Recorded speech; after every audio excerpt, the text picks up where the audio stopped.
Assalamualaikum warahmatullahi wabarakatuh. Kembali lagi kita semua pada kegiatan program sekolah penggerak, yang mana pada kesempatan kali ini saya akan membahas tentang program layanan bimbingan konseling yang akan kita selenggarakan pada kurikulum Merdeka Belajar.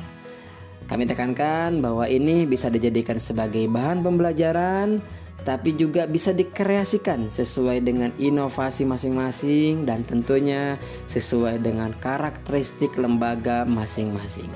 Langsung saja ke pembahasan.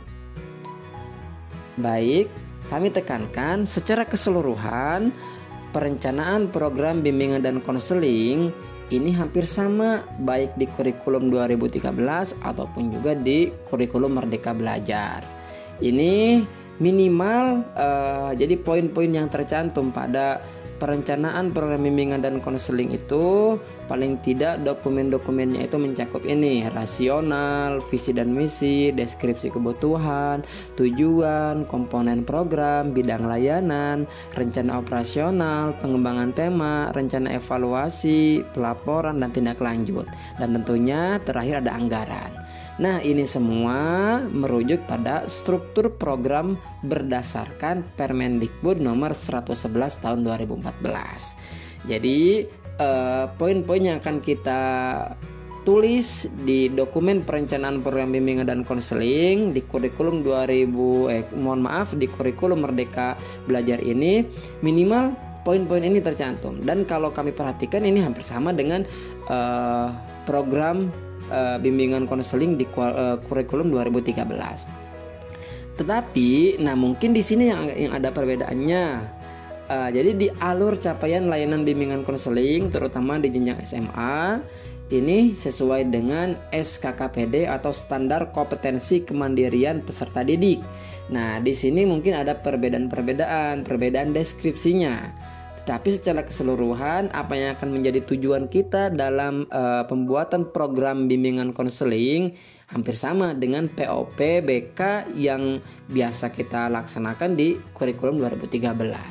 Misalkan di sini ada landasan hidup religius.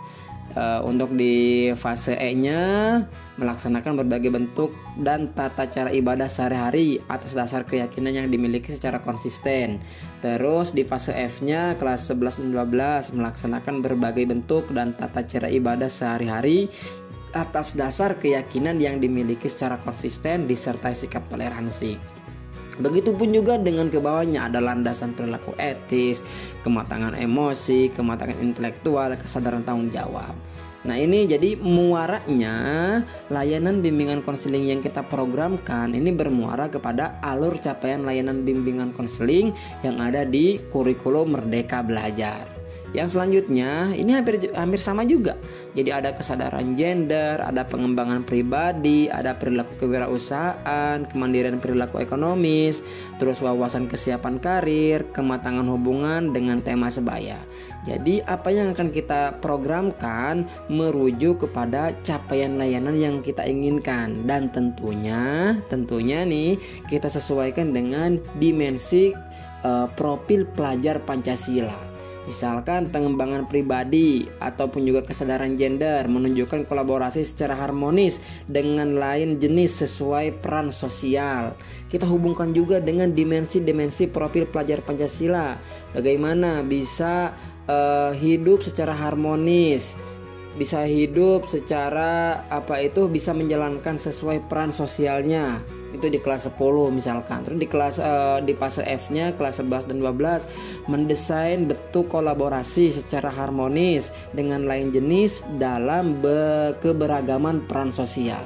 Nah, ini juga tetap kita hubung-hubungkan dengan dimensi profil pelajar Pancasila. Untuk selanjutnya mungkin kami akan tayangkan terkait contoh yang bisa dijadikan sebagai bahan belajar terkait perencanaan program bimbingan konseling yang akan kita tuangkan di kurikulum Merdeka Belajar. Baik, silahkan bisa dilanjut terkait melihat bagaimana perencanaan bimbingan konseling di kurikulum Merdeka Belajar.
Nah, itulah yang bisa kami sampaikan terkait contoh program bimbingan konseling yang ada pada kurikulum Merdeka Belajar.